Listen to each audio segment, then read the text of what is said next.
May iba pa akong chika para sa inyo. Ang kapuso natin na si Rian Ramos may bagong pinagkakaabalahan. Ang pepper spray na kontra sa mga nambabastos sa mga babae na sumasakay sa public transportation. Makichika tayo kay Katatibayan.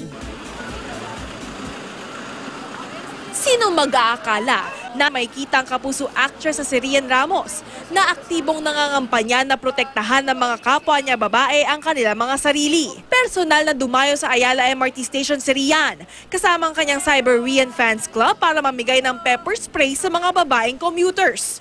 Nais ni Rian na maprotektahan ng mga babae ang kanilang sarili laban sa maaari mambastos sa kanila habang sakay ng mga pampublikong sasakyan. So many women were writing to me, emailing, commenting, and direct messaging me na worried sila sa safety nila on public transport and binibigay at kinakwento nila sa akin yung mga stories nila.